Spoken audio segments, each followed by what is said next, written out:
Welcome back, everybody. I'm Sean Bowman, the resident Bronco basher here at Shock Surplus, and I'm happy to report we have another Bronco review for you today. These Kings and Foxes are actually some of my favorite things we've tested so far. Since I took delivery of this goofy little two-door behind me in June of 2022, we've been working our way down all the available shock options for these Broncos so we can give you real-world knowledge on how they perform and who they might be right for. When it came time for me to finally get on the Fox 2.5 Performance Elites and King 2.5 adjustables, we thought it would be a perfect time to bring in some help and give you guys the head-to-head showdown you really deserve. Thus enter the incredibly talented team at Vision Creative Co. and their Bronco camera car.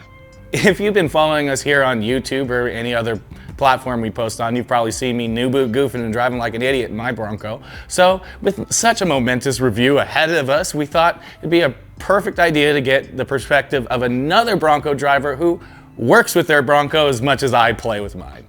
Where you can normally see me sideways, airborne, or stuck between a couple rocks, the Vision Bronco is really used more like a tool to transport the cameras, crew, and everything else to off-road and remote locations, and, of course, be one of the coolest off-road camera cars out there. In fact, their four-door Bronco is probably the first to ever be seen with a moto crane on it, and if you ever see a cool shot of the bad Broncos over at APG, they did it. So although it was critical for me to have something that I could boogie down with, they needed something that took the edge off of any rough surface for the smoothest shots when they're trying to keep up with some of the raddest Broncos on the planet.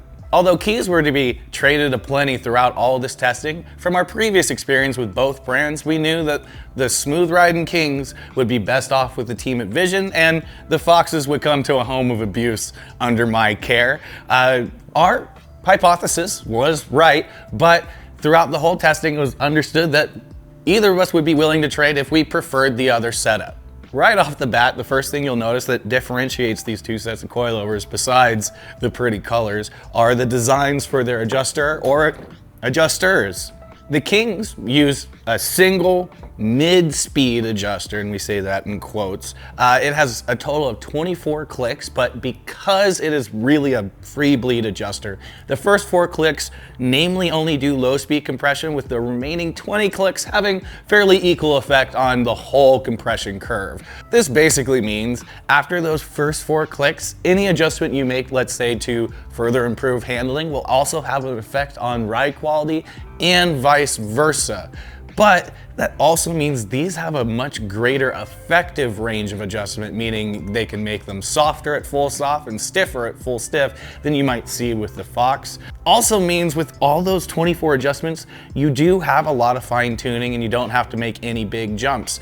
Overall, these ended up being the easier of the two to get set up the way we liked, and when time is money, especially when you're on a remote shoot, it is very nice to have something you can get dialed in on the double. If you've ever had the pleasant experience of talking to a suspension nerd who has Fox suspension at all, they'll made sure you knew that they have the more complex of the two adjuster designs, offering individual adjustment for low speed and high speed compression. This means you can really lock down your unwanted body motions like brake dive, roll around corners, or even squat under the throttle with the low speed knob with little effect to ride quality, as that's what you're adjusting with the high speed compression.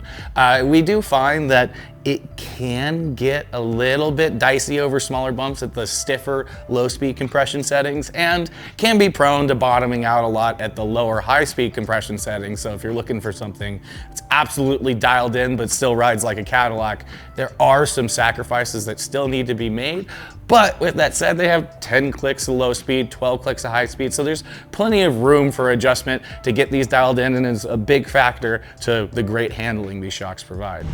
Bowman, after that slalom and the brake check and the slalom that we just did, are you gonna change the settings now that we're on the dirt?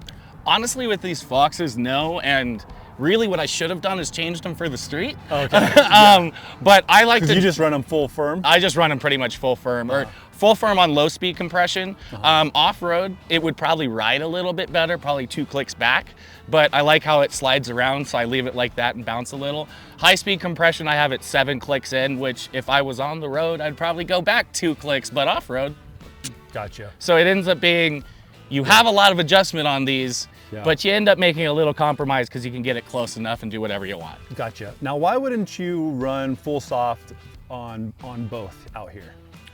You personally, not so for yeah, everybody else. I don't run full soft, particularly on high speed compression out here, just because I like to drive fast, and if something jumps out in front of me, Yeah.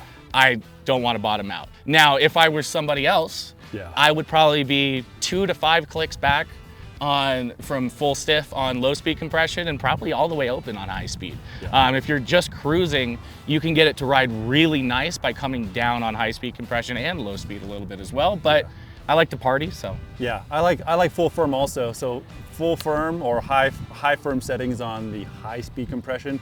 When you hit these big hits, a lot of unpredictable terrain out here in the desert especially. Sometimes on the mountain trails, I don't like bottoming out. I like just having max control, and for firm settings, that's what you get. So Yeah. cool. And the only reason why I don't really go firmer, like 7 is where I kind of stop out as, I noticed that after that, it starts to bounce off stuff. Oh, okay. So it Yeah. gets to the point where the suspension isn't working. Isn't as actually well. working. Yeah, isn't actually working. So Got it. this is like the sweet spot where Yep. you're probably not going to bottom out and you still are keeping your tires on the ground. Yeah, the settings like how I think about doing the settings is like how do you craft that bottomless suspension for whatever terrain you're in, You're right? on, yeah. Yeah, so that's good to know. Okay, cool. All right, now we're gonna go to the 4-door and see how Griffin wants to set his Kings up.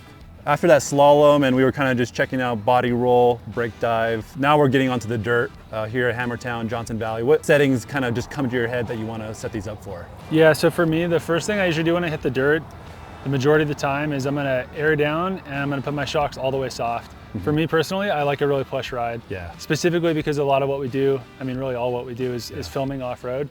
So we want the smoothest ride. We don't want any of that road chatter. Yeah. If there's road chatter and it translates to the vehicle, that means it translates to the camera. Yeah. So really the first thing I want to do is make it all the way soft. Gotcha. That's exactly what I did today. Solid. So yeah, similar to the Fox, if you're more performance oriented and you're hitting stuff hard, that's when you're going to turn it all the way up. But like, yeah, exactly for your type of stuff, I totally agree. Keep them all the way soft and just have that like very predictable. You're not really going fast at all. It's more cruising and more operationally functional for your setup. Exactly. Clickers aside, their physical dimensions also played a big role in their performance, feel, fit, and ultimately what Bronco they ended up on. Those of you who have already done your deep research on these parts probably already know that the Fox 2.5s probably have the least amount of travel of any of the 2.5-inch body coilover options out there, but that was done for good reason actually.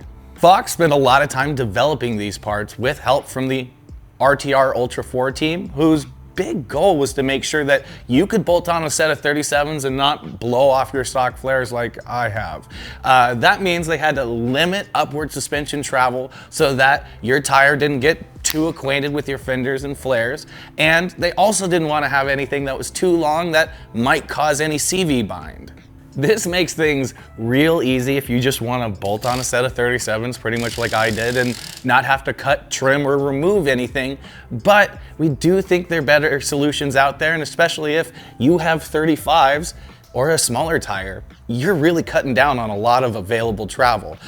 Previously, we did test the Icons, and they do a great job of giving you all of your travel without CV bind, so you get a bunch of bump travel. And then if you want to run 37s, they have a nice little bump stop spacer they sell for super cheap that you can slide in and pretty much guarantee your flares are safe like they would be with these Fox 2.5s. The Kings, by comparison, are much shorter fully compressed and actually longer fully extended. So simply put, they got a lot more travel, which of course comes with its own benefits and one kind of bad drawback. The additional bump travel they offer from their shorter compressed lengths also really means that 37s are going to be going through your fenders, so you'll want a spacer to trim or get some aftermarket fenders like ADV offers, and they are just longest to cause the slightest bit of CV bind at full droop when you have the tires fully turned. CV bind, no matter how minor, is never a great thing, and especially long term, but there are a few situations where the average Bronco driver is going to be at full droop and full steering lock in four-wheel drive with the front diff locked, and especially not vision all that option. So we think it's not too much of a concern, and just keeping it a few degrees off full lock when you're out wheeling is not hard to drive around at all. Another place of diversion that you'll see when you look at these shocks is their construction, with the Fox being made of 6061 T6 aluminum and the King being of a zinc-plated DOM chromoly steel, like most other 2.5-inch body coilovers you'll see are.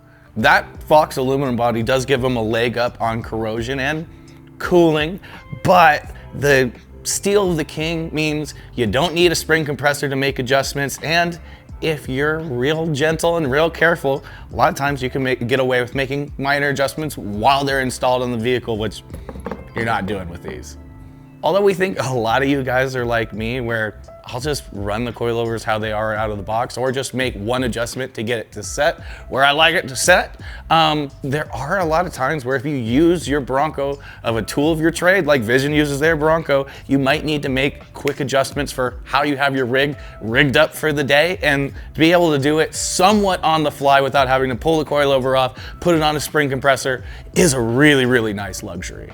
In that same vein, if you look real close, they're also sprung very differently as well. The Fox uses a big 3.75-inch ID coil spring, and the King uses a more traditional, or at least for this body size, 3-inch ID coilover spring.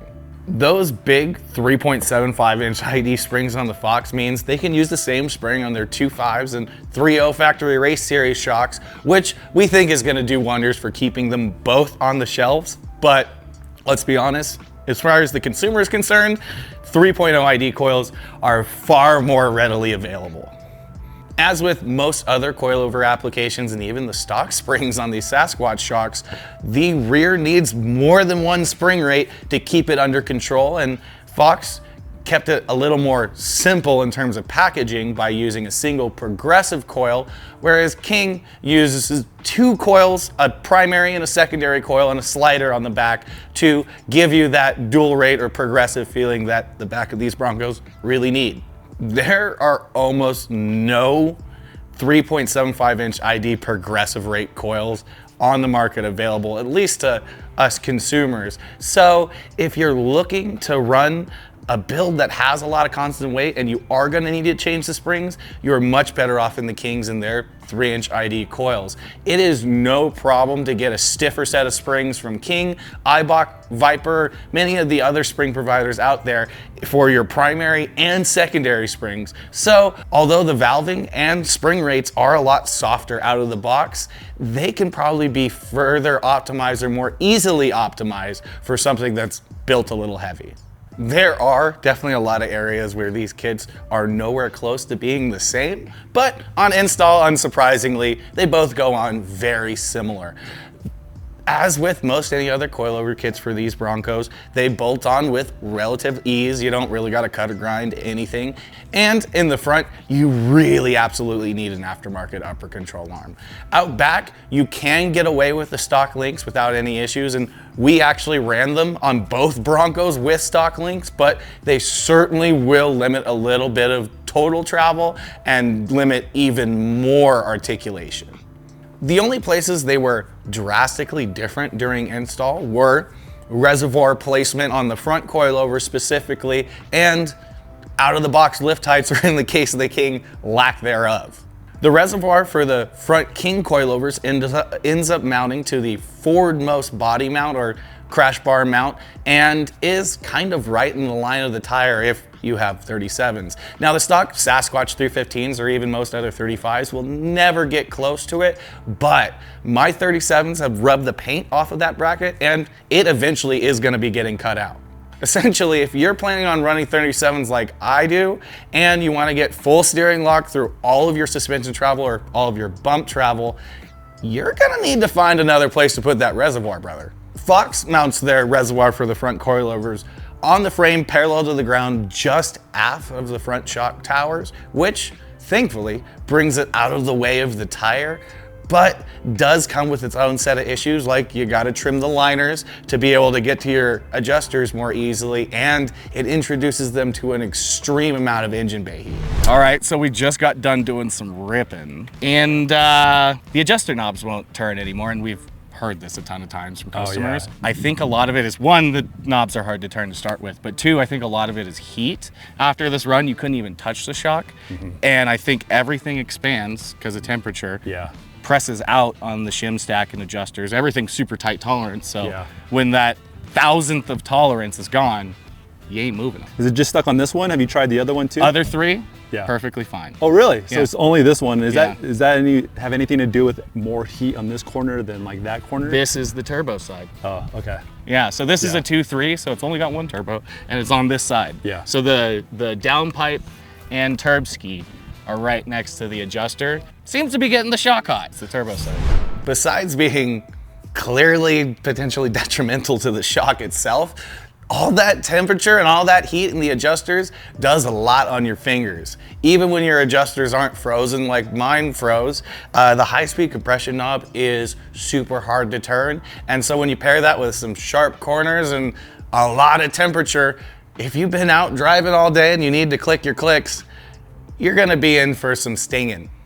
After installing these parts, we're totally expecting to see a pretty big difference in lift heights between the two Broncos and the two coilovers. Not only did we know the Fox was probably going to be higher out of the box as is, but my 2.3 two-door is obviously a lot lighter than a 2.7 four-door. What we were not expecting was how different they actually ended up being and how much lift I got from the Fox and how little lift the Kings were offering. When we dropped the Vision 4-door down on the ground, we noticed that there's maybe 1/2 inch to 3/4 of an inch of lift over the stock Sasquatch height in the front, and with just a couple bags of groceries and a full cooler in the boot, it was sitting well below stock Sasquatch height. Now, we were eventually able to get it up to 1.5 inches of lift front and rear, and their steel body made it super easy to do so. But if you are looking for something that gives you a little bit more lift, you're gonna be struggling to get it out of these. And if you have any appreciable amount of constant load, you will wanna upgrade those rear springs. On the other hand, the Fox couldn't have been skewed any further to the opposite side of the spectrum. I got every bit of 3.5 inches of lift, or maybe a little more in the front, and in the back it was a little over 2. Now, it was pretty accurate for what Fox says for the front, but in the back it was sitting a little low. I have a lot of weight and spare tire, tailgate reinforcement, Casio keyboards and recovery gear, and some other junk. So it was expected for it to sit a little lower. With that said, there is still some preload adjustment to maybe go a little higher, maybe offset that weight a little bit better. And so we think up until a point, we do think the Foxes do a little better with constant load, at least with their out of the box springs. Once again though, you're not finding a progressive or dual rate spring that's stiffer for the back. I'll chalk it down to my Bronco being down 2 doors and 2 cylinders compared to most of the other Broncos out on the road.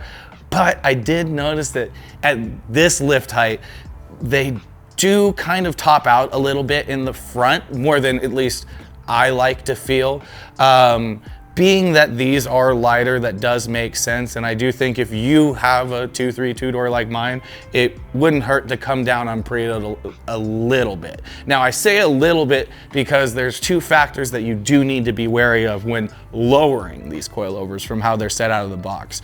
Primarily, as I was saying before, they are limited on bump travel. They have a long compressed length to clear those 37s. So you don't want to go too low so that you're right on the bump stop all the time. And the adjustment collar gets real close to the reservoir fittings. So you're physically limited by how far you can drop them down, as those will start hitting each other. We do have customers out there that have gone down as low as 1 inch or 1.5 inches over stock Sasquatch height with these coilovers, but I would hazard to probably not drop these at least below 2 inches over Sasquatch or 3 inches for anything else. Now, this head-to-head shootout did come with a lot of surprises, but the biggest one actually were how different they ended up feeling, but how similarly they actually ended up being in real-world performance. Now, I should note that just like any other Fox or King coilover, they can be valved to your specific desires, needs, or wants, but today we'll be specifically talking about off-the-shelf valving and how they feel when you just bolt them onto your vehicle, since they are a vehicle-specific shock with vehicle-specific tuning already.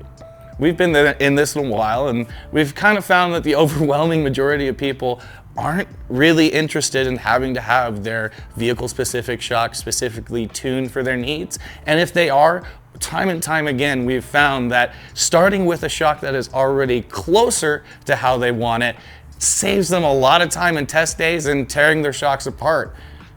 Putting it simply, even if you are going to get these custom tuned, it's still about pairing the right shock to the right person. Fox and King are obviously synonymous with providing all-out off-road performance, but the reality is most of us are spending more time on our commute than on the trail. And I'm happy to report, although these are designed for optimizing control out on the trail and off the road, they still offer a lot more comfort and stability than the stock Bilsteins that both my Bronco and the Vision Bronco came with from the factory. Either way you swing it, both options offer way more consistency, predictability, support, and generally inspire a lot more confidence out on your commute. So you can really swing towards either option knowing that your ride out on the highway is only gonna get better. And I'll level with you, nothing is gonna make your Bronco feel like a Cadillac, but doggone it, these Kings get you pretty close.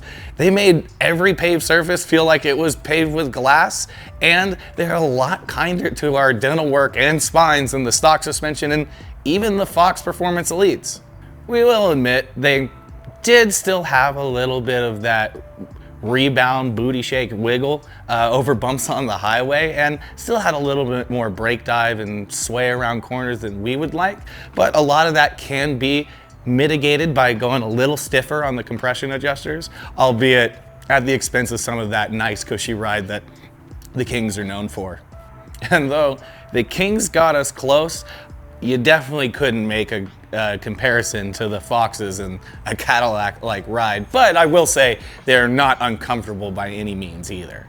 After living with them for the last few months, I can pretty much say I've memorized the shape, amplitude, and height of every minor imperfection on the road here into Shock Surplus, and I've probably hit my bump stops more times than I can count, at least when I had my high-speed compression set too soft, but they're still way more livable than the stock shocks.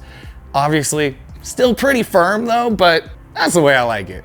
Where the Fox really takes the leap ahead is how much tighter, more predictable, and overall more confidence-inspiring they are in the handling department. With the low-speed compression knobs locked in at full stiff, I found myself hustling this big tall Bronco through traffic like a sports car, even though I shouldn't. More often than not, the tires will honestly let go before sway pulls you offline in the corner, which is more than what could be said for most of the other comparable suspension options out there, King included. Off pavement or in low grip situations, the Fox offered the most neutral handling of just about everything we have tested to date, which makes keeping things rubber side down at or beyond the limit an absolute treat. It's a breeze to introduce oversteer, extend a slide, hold angle while adjusting your line, and if you give her a little bit too much sauce, the front end gently falls away with a real progressive wave of understeer. I've driven and honed many a drift car in my day, and none have been as easy to slide around when grip runs low as that Bronco.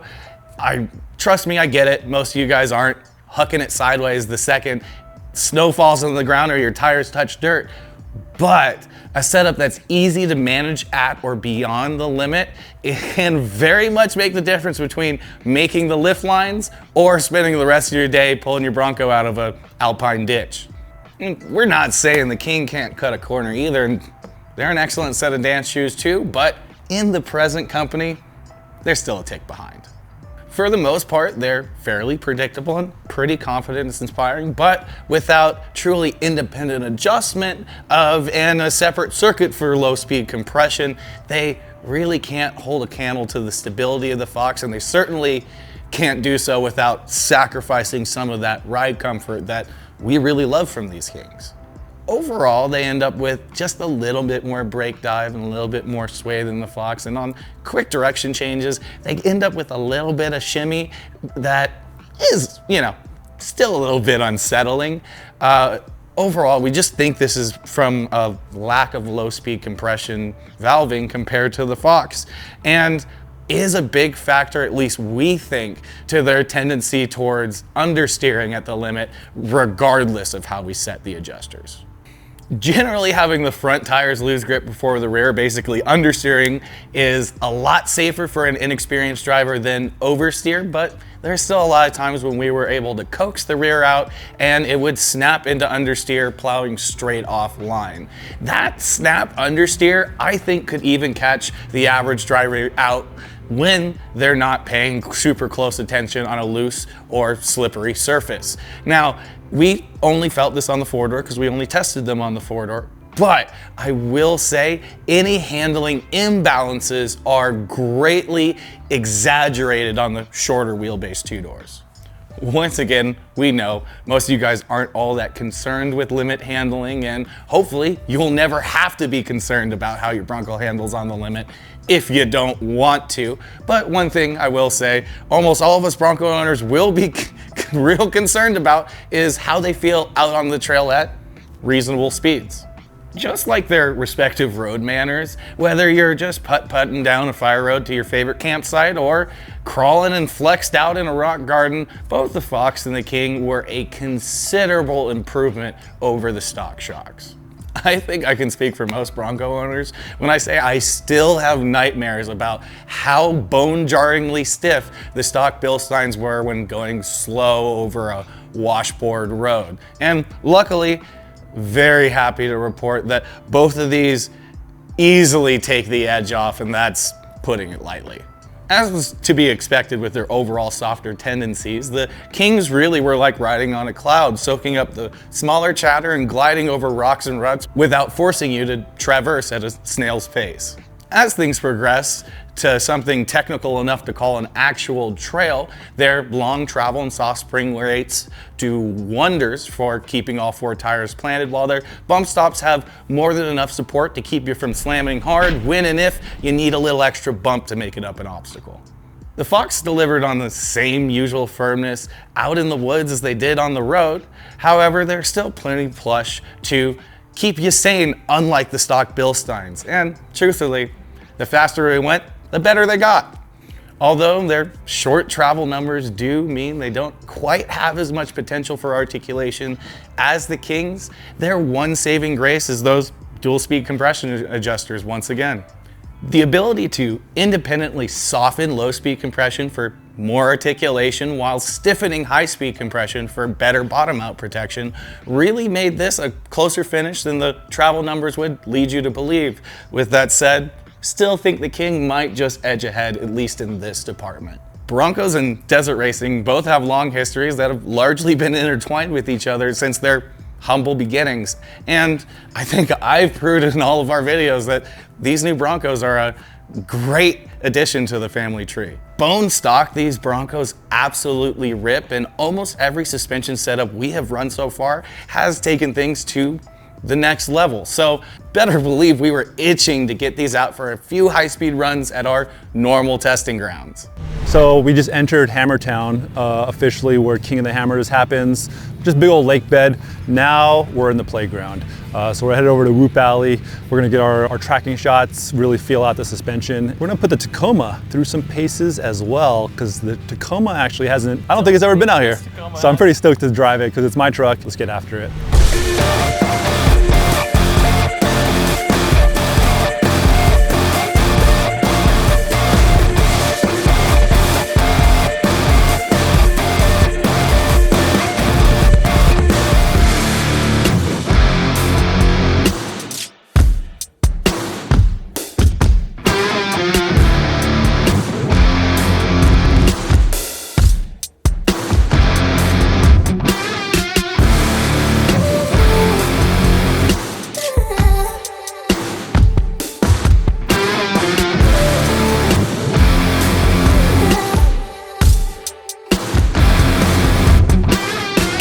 Right off the bat, we were able to feel just how plush and how really linear the King shocks felt. They're super supportive bump stops, and extra travel meant when we really started jamming, they were ready to jam with us if we had the faith. And truthfully, sometimes it took a lot of blind faith to get there. More so than anything we've tested so far, these Kings were able to skim across huge bumps at insane speeds that were sending us to our bump stops if we hit them with any less gumption. This created basically two limits in relation to the speeds we could hit rough sections at, and there was kind of a gross divide in speed between those two limits. Although we were blown away by what was possible at the upper threshold, the upper limit, it was far from intuitive to find it. During our testing, we actually kind of joked driving those Kings were a lot like driving in a digressive shock like an Icon, only instead of going faster to get them to smooth out, you actually went faster to get the support to be able to skim over the top of bumps. Now, if you're new to driving, this could make it really difficult to trust and have faith that you can attack a section at the speeds those Kings are actually capable of. The Fox, on the other hand, were a lot more intuitive and easier to progressively push to their respective limit, although they were far from perfect in their own right as well. As soon as we started ringing them out, we were immediately made aware of how limited they are in upward or bump travel and how weak the included bump stops are. On the other hand, though, they are way more communicative and also have a good bit more low speed and mid speed compression support, which means it ends up being a little easier to stay off of those bump stops when you're driving fast. Where it might take a hot shoe pushing at 10/10 through a rough section to get everything the Kings have on tap, any newbie driver would be able to progressively push to similar speeds with the Foxes after a couple runs, albeit with far less comfort. All that extra feedback we like so much really is a nice way of saying you're gonna feel everything that's happening underneath you, but their ability to communicate the surface and what the suspension is doing helps control in spades. They are also much more responsive to throttle inputs, which helps you shift weight where you want it through the chassis when you're going through a rough section, and namely, keep the front end up. Although I do think my heavy foot is a big factor as to why I was able to keep up with a longer wheelbase four-door, I do think Fox's lighter, low-speed rebound valving really helped me two-stroke through the whoops and keep up in places where I maybe shouldn't have. So who's the real winner here? Well, I think it's any Bronco owner looking at these kits, because as far as I can swing it, there's really no wrong answer here, but I do think there's a more right answer for the right person. Put on a point scale, I'm fairly confident this battle would come out to at least close to a draw. Both options really offer very similar and nearly identical levels of performance. They just go about it in very different ways, which gives each their own unique strengths and weaknesses. If comfort's key and you're not planning on running a 37 or don't mind doing some trimming or other modifications to fit it, you like to keep lift low, or you're planning on running a heavy enough setup to run a stiffer spring, King's probably your right choice.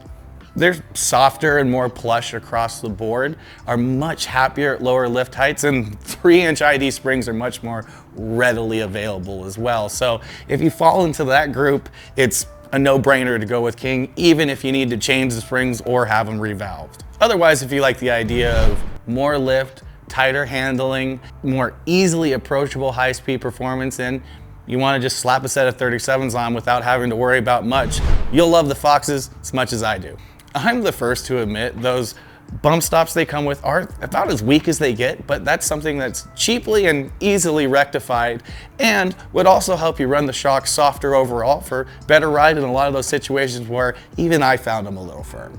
Since these PES shocks are staying close to home, our plans going forward are to obviously upgrade these lousy bump stops for something a little bit longer and a little bit more supportive, as well as tweak the valving for a better ride and more smiles per hour at the whoops at Whoop Alley. Once we have everything dialed into my liking, you guys will be able to order a set of Fox 2.5s for your Broncos built to my specs. In the meantime, while the Foxes are out for their upgrades, we're finally getting the Bilstein 6112s on for the regular beatdown and review to give you guys real world scoop on how those function as well. After that, and we have the Foxes all dialed into my specs, we'll be moving our way down all the other adjustable coilover options out there, from Icon CD-CV and CD-EV electronic adjustables, Dobinson MRR 3-ways, and things as big as the Fox 3.0 Factory Race Series or anything else that comes out in the near future. If you haven't already, make sure you're subscribed so you can catch the next episode of the Bronco Beatdown series as soon as it's released. But in the meantime, if you have questions about these Fox Performance Elites, these King 2.5 adjustables, or any other setup for your Bronco or whatever you ride, hop on shocksurplus.com and we got you covered. Till then, see you on the trails.